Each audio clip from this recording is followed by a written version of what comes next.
바리새파 사람들이 예수가 사두개파 사람들의 말문을 막아버리셨다는 소문을 듣고 한 자리에 모였다. 그리고 그들 가운데 율법 교사 하나가 예수를 시험하여 물었다. 선생님, 율법 가운데 어느 계명이 중요합니까? 예수께서 그에게 말씀하셨다. 내 마음을 다하고 내 목숨을 다하고 내 뜻을 다하여 주 너의 하나님을 사랑하여라 하였으니 이것이 가장 중요하고 으뜸 가는 계명이다. 둘째 계명도 이것과 같은데 내 이웃을 내 몸과 같이 사랑하여라 한 것이다. 이 두 계명에 온 율법과 예언서의 본뜻이 달려 있다. 아멘. 네, 날씨가 점점 따뜻해지는 것 같습니다. 일교차가 심하긴 하지만 완연히 이제 봄 기운으로 들어서는 부분이 있습니다. 우리가 그냥 날씨만 봄을 맞이하는 것이 아니라 우리의 믿음 생활도 무뎌지고 얼어붙었고 그리고 찬바람이 불던 그런 믿음 생활에서 주님이 인도하시고 주와 동행하는 정말 기쁨과 감사의 믿음 생활을 하면 좋겠습니다. 여러분, 우리의 인생이 얼마 남지 않았습니다. 아마 여러분들 중에 저는 젊습니다. 젊은 분들도 인생이 얼마 남지 않았습니다. 정말 그렇습니다. 쏜살같이 흘러갑니다. 사랑만 하며 살아도 모자란 인생이고 기도하고 찬양하며 주님께 예배만 드리고 살아도 모자라는 인생입니다. 그런데 우리가 주님을 알게 됐어요. 이 기쁨이 얼마나 큰지. 그런데 그 주님과 동행하고 교제하는 삶을 사는 게 아니라 세상과 버타여 사는 삶을 산다. 너무나 안타까운 거죠. 우리의 삶의 방향은 너무나 분명한 것입니다. 여러분, 오늘 이곳에 모인 분들 이미 결혼하여 가정을 꾸리신 분들도 많고 또 우리 청년들 중에는 아마 누군가와 교제를 하기를 원하기도 하고 교제를 시작한 분도 계실지도 모르겠어요. 여러분, 누군가를 사랑하게 되었을 때 그 사람에게는 고백을 못해도 가장 가까운 친구나 믿을 만한 누군가에게 나 저 사람 참 좋아하게 됐어. 내가 저 사람 얼마나 좋아하는지 몰라. 그런 이야기를 하게 될 때면 마음이 막 흥분이 되는 거죠. 그리고 막 이야기를 하고 싶은 거죠. 친구에게 사랑하는 사람이 생겼다고 말하기도 하고 이미 여기 결혼하신 분들은 부모님께 저 결혼할 사람이 있습니다. 이런 이야기를 할 때는 마음이 두근거리기도 하고 떨리기도 하는 거죠. 그런데 우리가 인생을 살면서 그런 경험들을 할 때가 있습니다. 그런데 여러분, 예수님을 믿고 따르는 그런 삶을 사는 우리가 그리스도인으로서 여러분은 누군가에게 난 예수님을 참 사랑해. 난 예수님이 너무 좋아. 난 예수님과 함께하는 시간이 너무 기뻐. 라고 여러분 누군가에게 말해본 적이 있습니까? 아주 정확한 질문은 그냥 내 마음에 난 참 예수님이 좋아. 난 예수님을 참 사랑해. 그게 아니라 내가 누군가에게, 다른 누군가에게 난 예수님을 참 좋아해. 난 예수님을 참 기뻐해. 여러분 그렇게 말해본 적이 있습니까? 우리가 일상의 여러 가지 일들을 가까운 사람들에게 막 이야기할 수도 있겠지만 여러분의 관심과 사랑이 온통 예수님에게만 향하고 있다. 이거를 누군가에게 나눈 적이 있으신가요? 여러분 이제부터 속회로 모이시고 선교회로 모이시고 그리고 기도 모임으로 모이셨다. 여러분 뭘 하셔야 될까요? 내가 더 예수님을 사랑해. 아니야.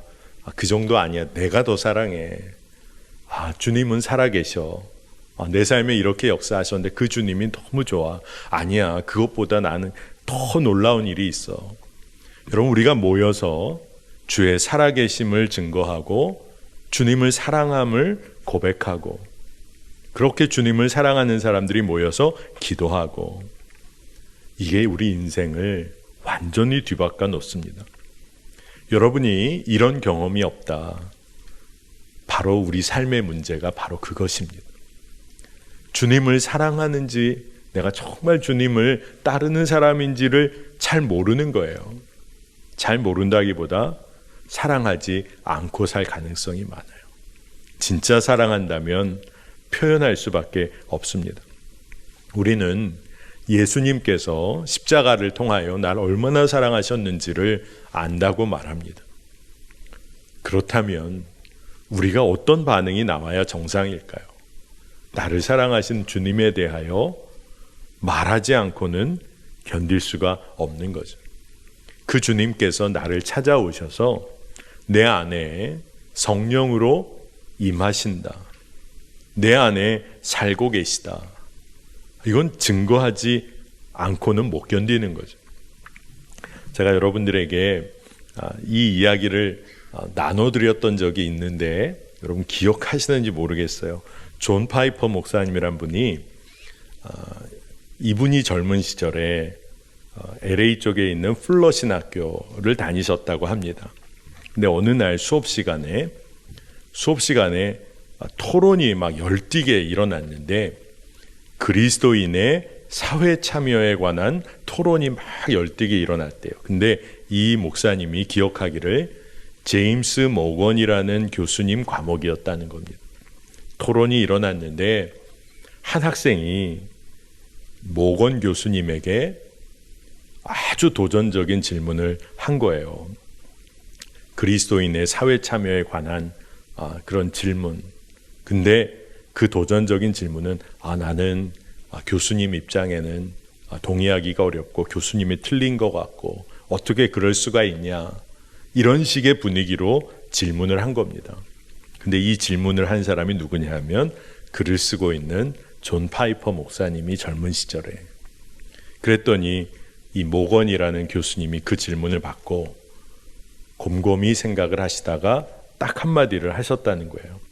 이 존 파이퍼 목사님에게, 젊은 학생 존에게, 존, 나는 예수 그리스도를 사랑하네. 난 예수 그리스도를 사랑하네. 다른 대답을 하기 이전에 나의 모든 출발점은 예수님을 사랑하는 것으로부터 시작하는 거야. 이 이야기를 했다는 겁니다. 여러분, 우리가 여러 가지 의견이 다를 수도 있고 열심을 내는 부분이 다 다를 수도 있어요.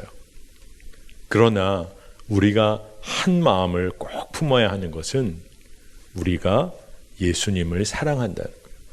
그리고 우리 모두는 예수님의 사랑을 받는 존재라는 겁니다.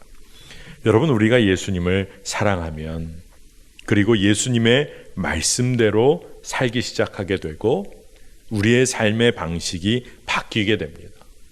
세상의 방식대로 살던 삶이 이제는 주의 말씀대로 사는 그런 변화가 일어나는 거예요. 이런 변화가 일어나는 것은 그냥 어떤 신앙적인 경험이 많아져서 그렇게 변화가 일어나는 게 아니라 진리에 대한 믿음이 필요한 거예요. 정말 믿는 믿음이 우리의 삶을 바꿔냅니다. 저는 이 짧은 글을 읽을 때마다 제 마음에 나는 예수 그리스도를 사랑하네. 여러분, 누군가에게 예수님을 사랑한다고 말해본 적이 있는가? 여러분에게 그런 경험이 있다면 여러분은 이미 여러분의 삶에 너무나 놀라운 변화를 경험한 분들이에요. 우리가 잊어버리고 있는 겁니다. 여러분, 예수님을 사랑하는 것은 하나님의 자녀라면 누구나가 갖는 본성이에요. 요한복음 8장 42절인데 하나님이 너희의 아버지라면 너희가 나를 사랑할 것이다. 그것은 내가 하나님에게서 와서 여기에 있기 때문이다. 내가 내 마음대로 온 것이 아니라 아버지께서 나를 보내신 것이다. 여러분, 이 말씀을 보면 참 놀랍죠. 하나님이 너희의 아버지라면 너희가 나를 사랑할 것이다. 예수님 말씀이에요. 우리가 하나님의 자녀이다. 그러면 하나님께서 보내신 하나님의 아들을 사랑하게 돼 있어요. 사도 바울은 우리 주 예수 그리스도를 사랑하는 삶이 아니라 세상을 사랑하는 삶의 결과를 아주 분명하게 말합니다. 고린도전서 16장 22절에 누구든지 주님을 사랑하지 않는 사람은 저주를 받으라. 너무 막 무서운 이야기 같지만 우리가 분명히 알아야 합니다. 세상 사랑하다가 인생을 마치게 되면 삶은 어떨까? 정말 구원받은 인생, 하나님의 자녀의 권세 누리지 못하고 세상의 종로로 타다가 저주받은 인생을 살게 되는 거죠. 여러분, 우리가 정말 하나님의 은혜를 경험하고 산다. 그게 분명한 자라면 예수님을 사랑할 수밖에 없는 거죠. 에베소서 6장 24절 말씀인데 우리 주 예수 그리스도를 변함없이 사랑하는 모든 사람에게 은혜가 있기를 빕니다. 여러분 정말 그렇습니다. 우리가 은혜를 누린다. 우리 은혜를 아는 사람이다. 예수님을 사랑하는 사람이 분명한 거죠. 말씀을 좀 계속해서 보겠습니다. 마태복음 10장 37절인데요. 나보다 아버지나 어머니를 더 사랑하는 사람은 내게 적합하지 않고 나보다 아들이나 딸을 더 사랑하는 사람도 내게 적합하지 않다. 이 말씀은 부모를 더 사랑하는 사람, 나보다 자녀를 더 사랑하는 사람, 내게 적합하지 않다. 이런 말씀까지 하셨어요. 그런데 이 말씀은 우리가 오해하지 않고 보아야 합니다. 주님보다 더 사랑하는 그 무엇인가가 있다. 이게 위험하다는 거예요. 여러분, 자녀가 우상된 삶을 사는 부모 어떤 의미인지 여러분 아실 겁니다. 진짜 무서운 거죠. 그런데 주님을 가장 사랑하는 사람, 그 사람은 주님의 제자의 삶을 살게 됩니다. 그러니 중요한 거예요. 우리가 주님보다 더 사랑하는 것이 있는가를 잘 점검해야겠죠. 말씀을 또 이어볼 때 요한복음 14장 15절에 너희가 나를 사랑하면 내 계명을 지킬 것이다. 주님을 사랑하는 자는 말씀에 순종하는 삶을 살게 됩니다. 근데 우리가 잘 이해할 것이 있어요. 순종이라는 것은 사랑의 결과입니다. 그러니까 순종이 모든 사랑의 모든 차원을 다 설명할 수 있는 것은 아니지만 순종은 사랑의 결과로 사랑의 모습을 증거해요.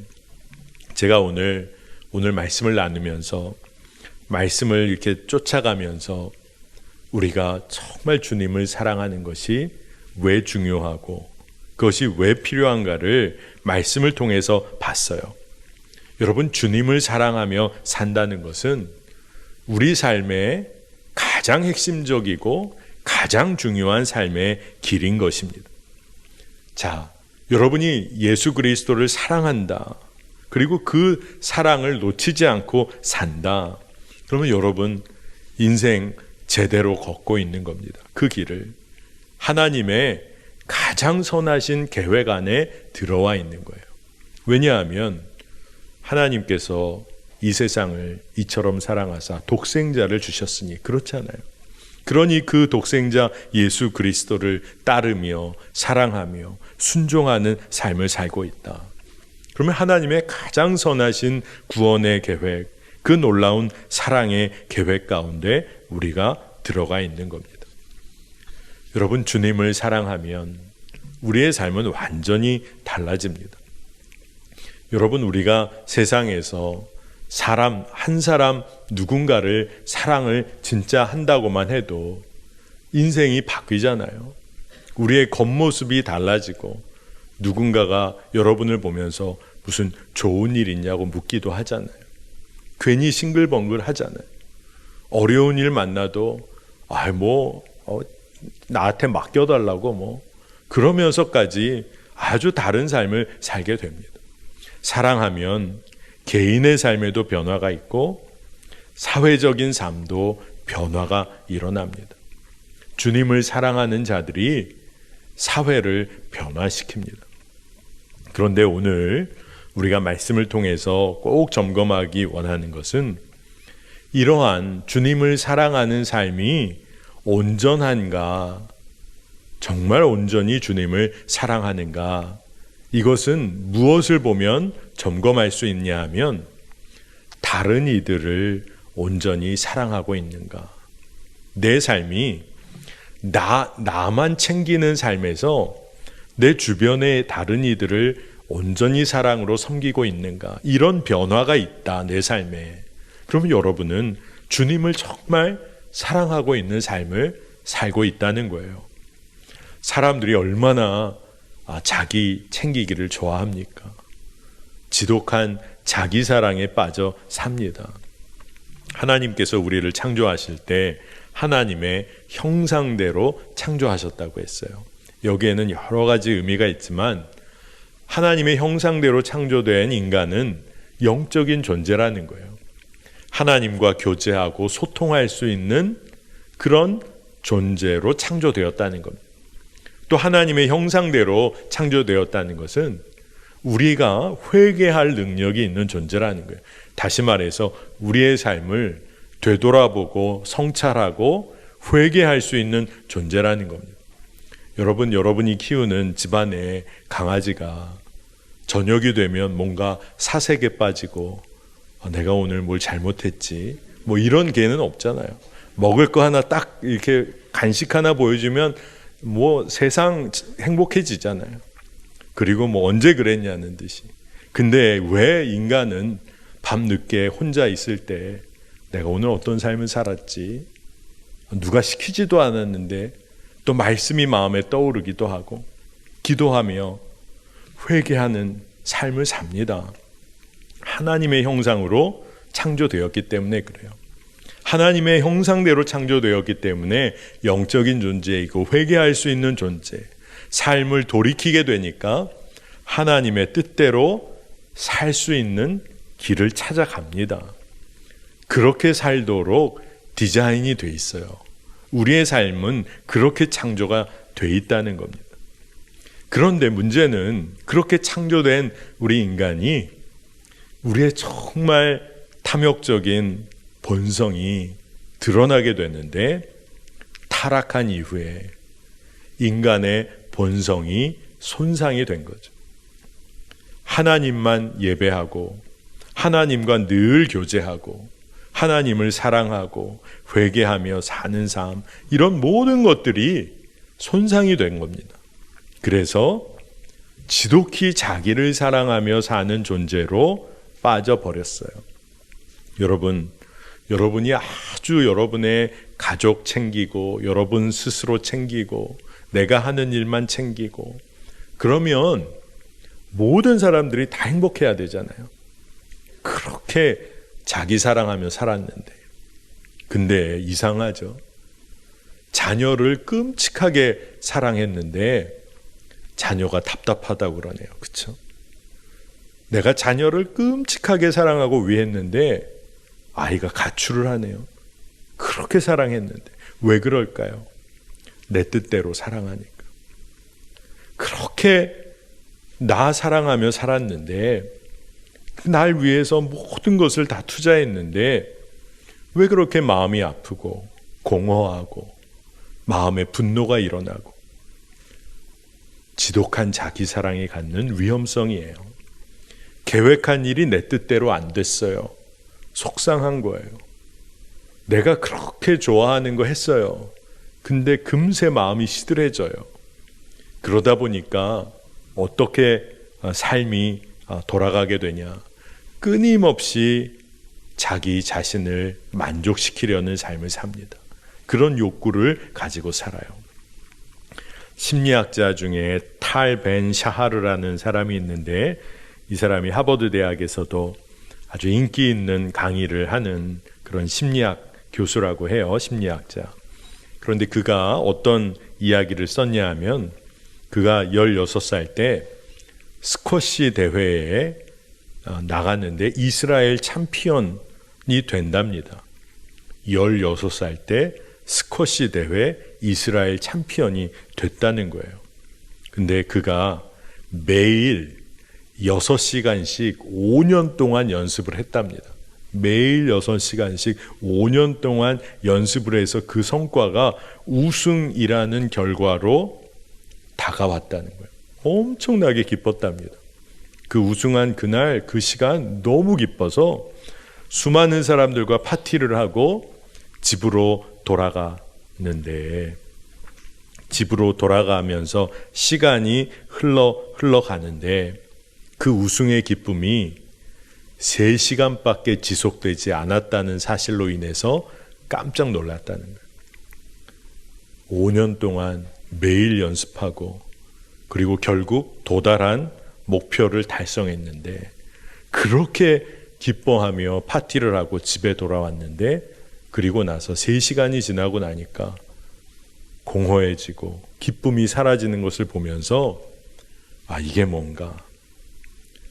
여러분, 그러면 이러한 일을 경험하면 이런 거에 의미가 없구나, 이렇게 깨닫는 사람은 그래도 주님을 바라보며 믿음 안에 거할 가능성이 있는데, 대부분의 사람들은 어떻게 할까요? 또다시 나의 욕구를 채우려고 끊임없이 달려간다는 겁니다. 그러니 끊임없이 자기 욕구를 채우려고 하다 보니까 죄 지을 수밖에 없는 거죠. 허물이 드러날 수밖에 없는 거죠. 허물과 실수가 드러나면 덮어버리려고만 하는 거죠. 그래서 이렇게 지독할 정도로 자기를 사랑하는 인간의 경향성을 신학자들이, 바로 이 경향성이 하나님과의 관계에서 죄이다. 하나님과의 관계 가운데서 끊임없이 자기만을 사랑하려고 하는 거, 이게 죄고, 하나님과의 관계에서는 이게 교만이라고 할 수 있고, 그리고 자기 스스로를 의롭다 여기는 어리석음에 빠지게 된다. 이런 이야기를 했어요. 우리가 우리의 삶을 되돌아보고 우리의 경험을 살펴보면 정말 그렇다는 것을 깨닫게 됩니다. 그런데 이렇게 지독한 자기 사랑을 벗어나서 누군가를 사랑하고 섬기는 일을 시작하면 우리 안에 놀라운 일이 벌어집니다. 여러분, 누군가를 정말 사랑하고 섬기는 일에 조금은 서툴더라도 그 일을 시작하고 그 일에 참여하기 시작할 때 우리 삶에 변화가 일어나는 이유가 뭘까요? 하나님의 성품에 참여하기 시작하기 때문에 그래요. 하나님의 또한 사랑을 맛보기 시작하기 때문에 그렇습니다. 여러분이 누군가를 섬기기 시작할 때 내가 좋아서 내 능력으로 사랑하는 것 같지만 결국 예수 그리스도, 내 안에 역사하시는 성령께서 우리를 이끌어 가시는 거예요. 여러분, 정말 그렇습니다. 우리가 끝까지 사랑할 수 있는 힘이 뭘까? 성령께서 우리를 그렇게 이끄시는 거예요. 우리가 정말 우리 주변의 형제 자매를 사랑할 수 있다. 계속하여 사랑으로 섬긴다. 이것은 우리가 그렇게 사랑하고 싶은 우리의 욕구 때문에 할 수 있는 일이 아니라 하나님이 사랑이시라는 진리를 붙잡고 우리가 사랑하는 것이라는 걸 깨달아야 합니다. 여러분, 왜 그럴까요? 우리가 이웃을 사랑하고 섬긴다고 해도 그 깊은 곳으로 들어가 보면 우리 안에 숨겨진 우리의 욕구가 있을지도 몰라요. 남들에게 칭찬받고 싶은 욕구, 남에게 인정받고 싶은 욕구가 누군가를 섬기고 사랑하는 자리에 내가 서 있게 하는 그런 힘이 될런지도 몰라요. 그러나 성령께서 이끄시는 사랑은 우리가 칭찬을 받든 칭찬을 받지 못하든 내가 고난을 받더라도 사랑하고 섬기는 그런 일들이 일어나기 시작한다는 겁니다. 그러니 인간적인 사랑, 무서울 수도 있어요. 여러분, 부부가 결혼을 해서 사랑한다고 해서 결혼을 합니다. 그런데 남편이 아내에게, 아내가 남편에게 내가 당신과 사랑하여 결혼했으니 날 좀 한번 행복하게 만들어줘. 내가 당신이랑 결혼했는데 당신이 날 좀 행복하게 만들어줘야지. 이렇게 말은 안 해도 속으로는 그런 마음이 깔려 있으면 그 부부관계가 어려워질 수밖에 없어요. 서로가 끊임없이 요구하는 거. 자기 사랑하는 거죠. 자기 사랑. 그런데 하나님께서, 성령께서 우리를 사랑하도록 이끄신다면 부부관계에서도 오직 두 사람 부부는 예수님만을 같이 섬기는 거예요. 예수님으로 인하여 행복을 누리는 거예요. 그러니 예수님으로 이미 행복한 남편과 예수님으로 인해 이미 행복한 또 신부, 아내가 그 행복을 누리는 그 사랑을 경험하게 되는 것입니다. 그러니 누군가를 사랑하고 섬기는 것은요, 우리의 사랑과 능력으로 가능한 것이 아니라 오로지 우리가 예수님을 사랑하는 것으로 인하여 우리가 다른 이도 사랑할 수 있다는 겁니다. 여러분, 이것이 진짜 중요한 영적인 진리예요. 인간적인 사랑 잘 어떻게 가꾸어 보려고 합니다. 아주 어떻게든 아름답게 보이려고 해요. 그러다가 서로 상처받을 때가 많습니다. 그러나 성령께서 이끄시는 사랑은 비바람이 불고 폭풍이 불고 때로는 햇빛이 비추는 아주 좋은 날씨, 하여간 상황과 형편이 어떠하더라도 하나님의 뜻을 따라가면서 열매를 맺습니다.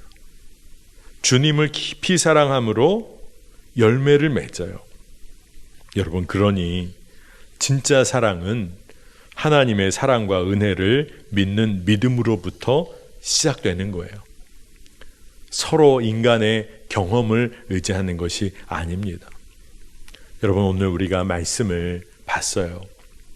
오늘 말씀의 핵심은 하나님을 깊이 사랑하고 그렇기 때문에 우리의 삶이 변화되어서 이웃을 사랑하는 삶, 그 삶이 우리 삶이 사는 길이에요. 여러분, 우리가 정말 어렵고 힘든 일이 있어요.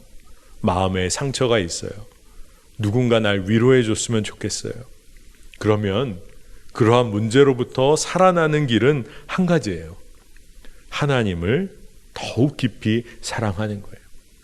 그러면 누군가를 사랑할 힘도 생기고 섬길 힘도 생기고 회복을 경험하게 됩니다.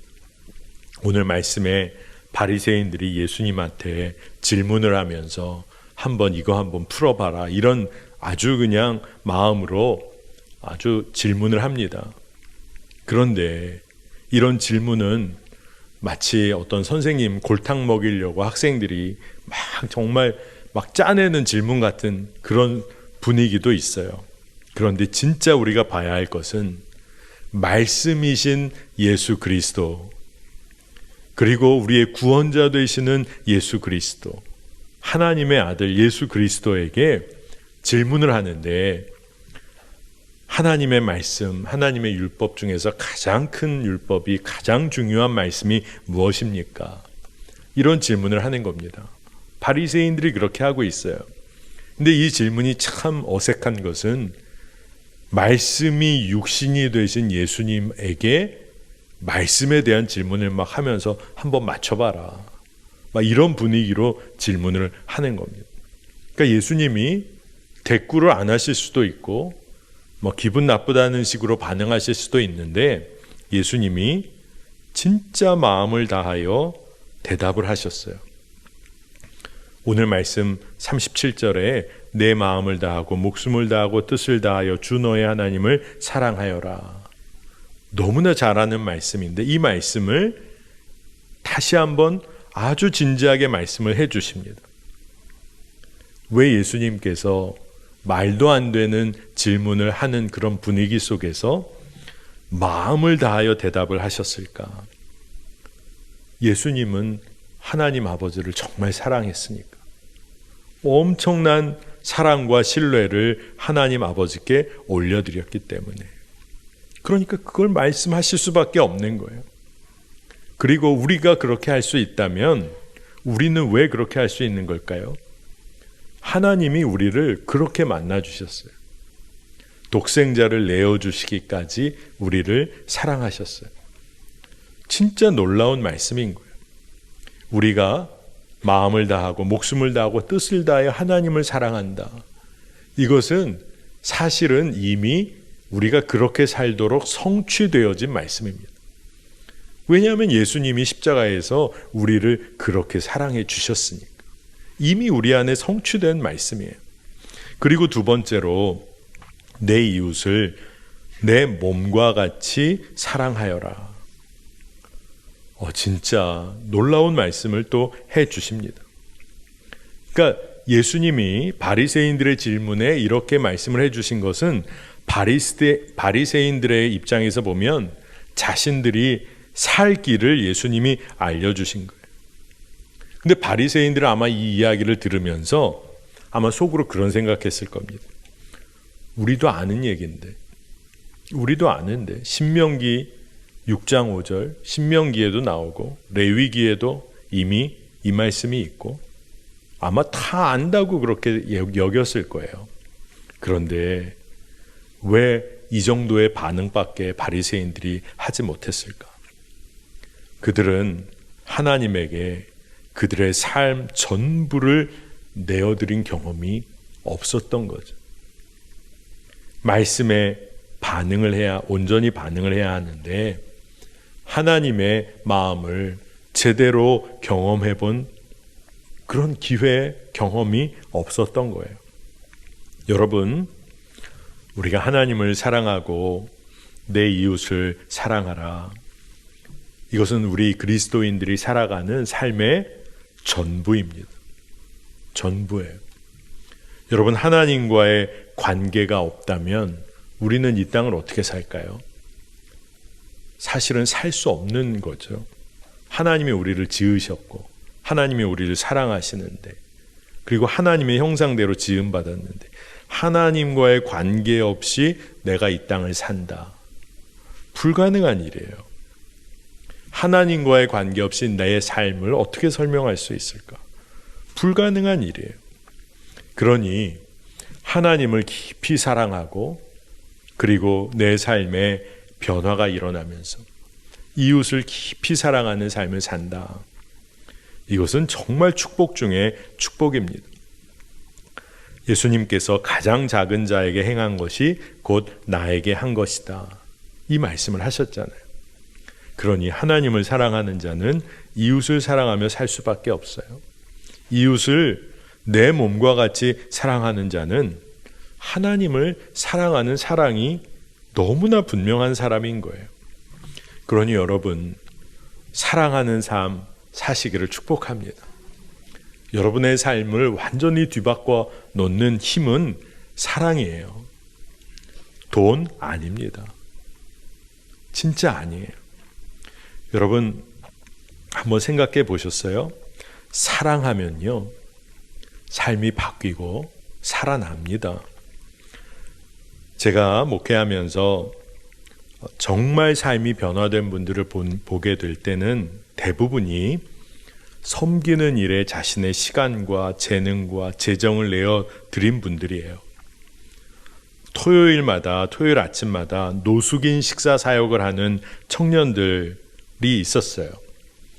성인 성도님들은 또 다른 요일에 또 이렇게 섬기시고 했는데, 처음에 얼마 되지 않는 청년들이 시작을 해서 나중에는 노숙인 분들, 주님이 주목하시는 분들 해서 주목자분이라고 우리는 불렀는데, 한 200여 명의 노숙자분들의 아침 식사를 늘 챙겨드렸어요. 토요일 아침마다.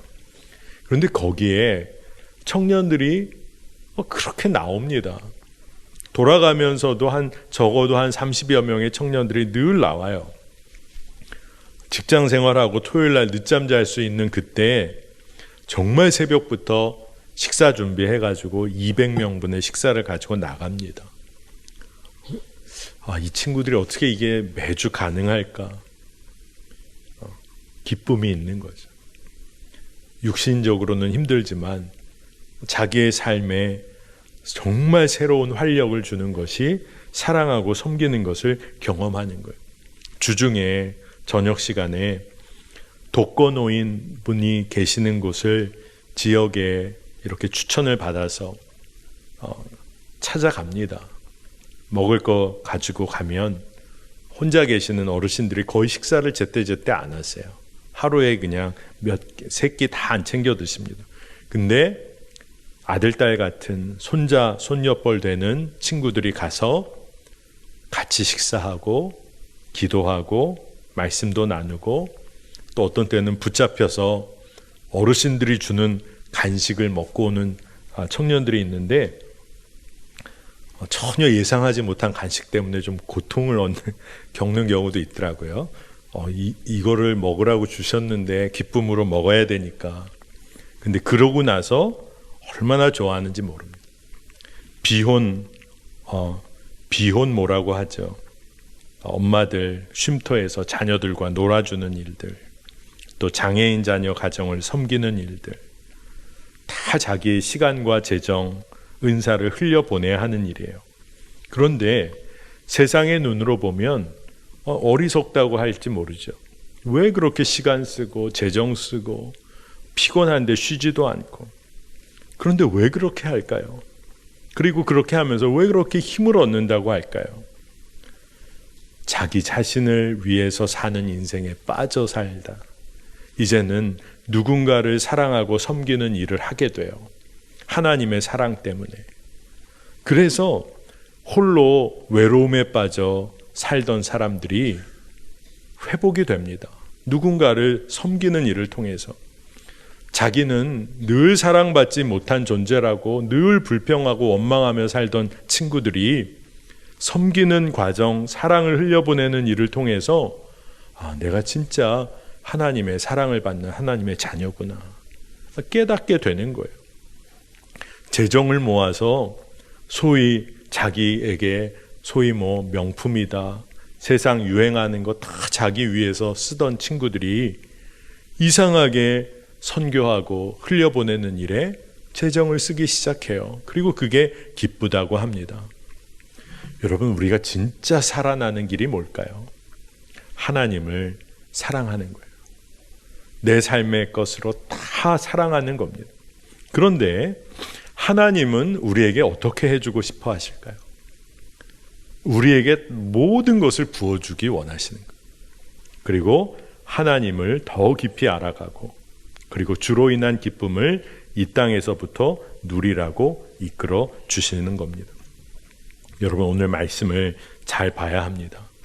마음을 다하고 뜻을 다하고 우리의 생명을 다하여 하나님을 사랑하고 허락하신 형제 자매들 사랑하는 삶, 그렇게 우리가 살아보면 우리의 삶은 바뀝니다. 삶은 진짜 바뀝니다. 신명기 30장 20절에 이런 말씀이 있어요. 주 당신들의 하나님을 사랑하십시오.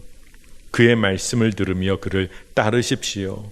그러면 당신들이 살 것입니다. 주님께서 당신들의 조상 아브라함과 이삭과 야곱에게 주시겠다고 맹세하신 그 땅에서 당신들이 잘 살 것입니다. 진짜 이 말씀이 참 특별하다는 생각이 들었습니다. 사랑하고 섬기는 삶, 그러면서 주의 마음을 깨닫고 주님을 깊이 사랑하면 함께 잘 살게 될 거라는, 약속하신 땅에서 혼자서만 잘 먹고 잘 사는 게 아니라 혼자서가 아니라 함께 잘 살 것이다. 사랑하며 사는 삶이 놀랍습니다.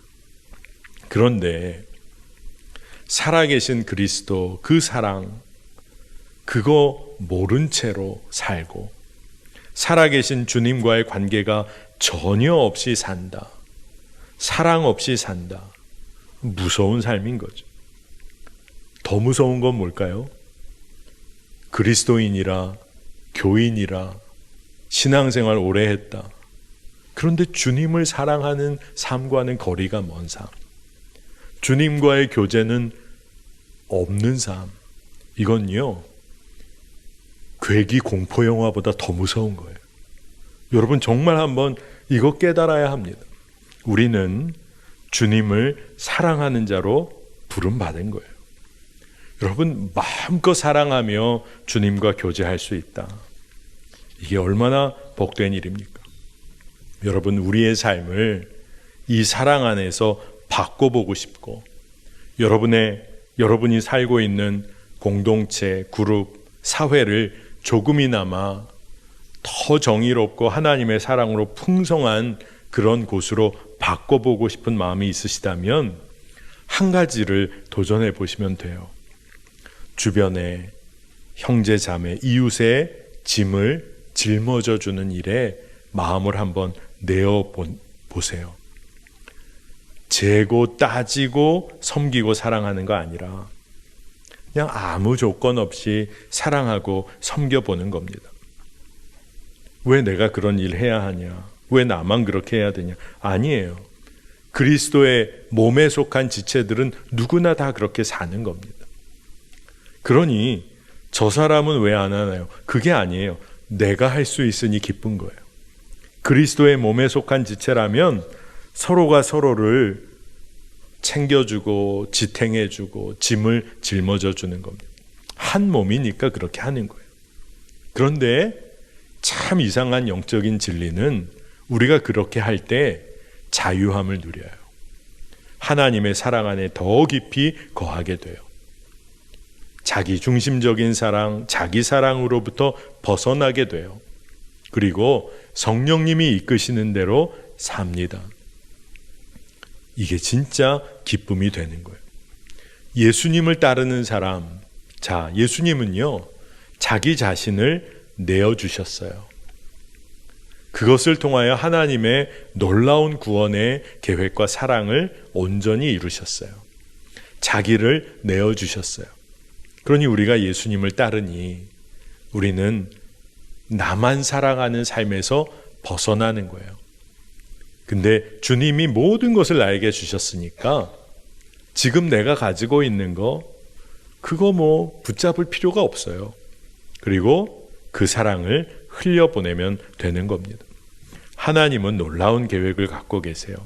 디도서 2장 14절에 그리스도께서는 우리를 위하여 자기 몸을 내주셨습니다. 그것은 우리를 모든 불법에서 건져내시고 깨끗하게 하셔서 선한 일에 열심을 내는 백성으로 삼으시려는 것입니다. 아멘. 예수님께서 우리에게 모든 것을 내어주시고 자기 몸을 주셨어요. 근데 그 이유가 우리를 정결케 하시고 회복시키셔서 선한 일을 하도록, 사랑하며 살도록, 섬기며 살도록, 그러니 하나님이 우리를 그렇게 이끄십니다. 예수님은 왜 우리에게 생명을 내어주셨을까? 그 생명으로, 그 사랑으로 이 땅을 섬기며 살라고 사랑의 사명을 주신 줄로 믿습니다.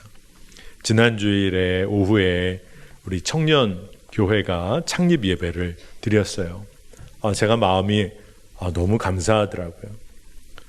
오후 예배에 창립 예배 때 설교하러 이 자리에 이렇게 올랐는데 오늘 여러분들이 앉아 계신 것처럼 창립 예배에 함께 하신 성도님들을 이렇게 보는데 이게 다 청년처럼 보이는 거예요. 다 청년처럼.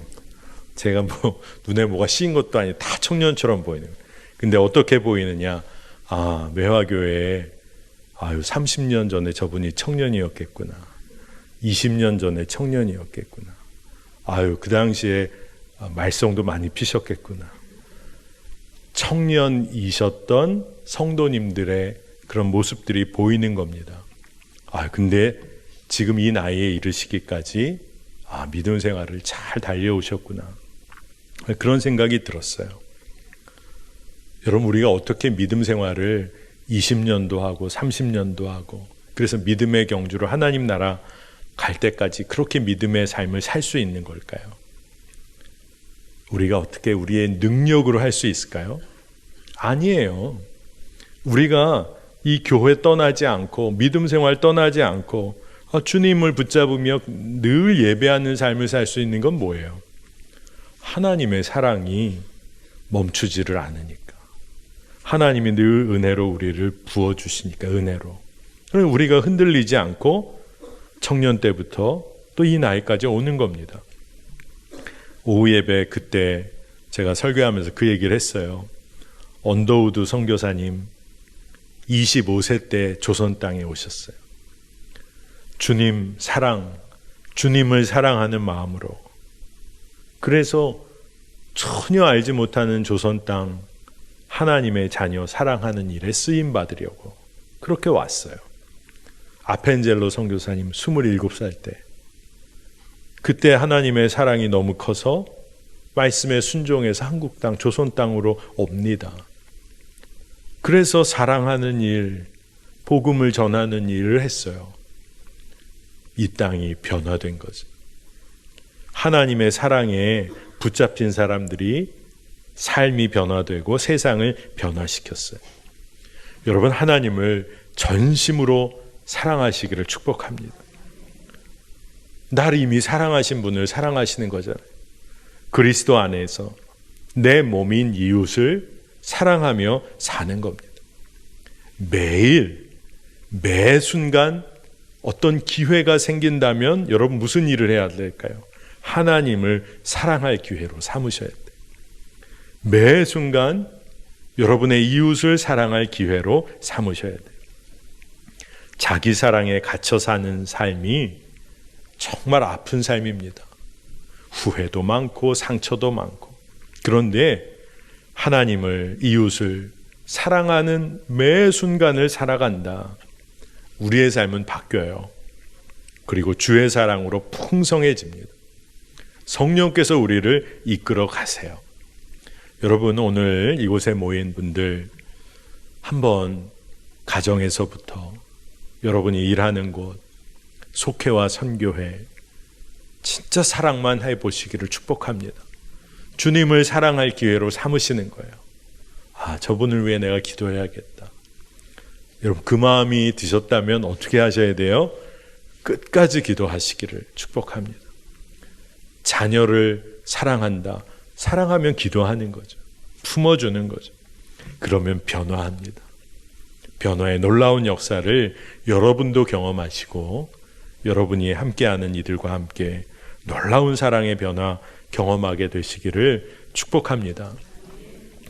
자, 오늘 우리 찬양하고 기도하는 시간을 갖겠는데 다 표현 못해도 그 사랑 얼마나 크고 놀라운가, 이 찬양 통해서 하나님의 사랑을 우리가 찬양하고 그리고 합심해 기도하는 시간을 갖겠습니다.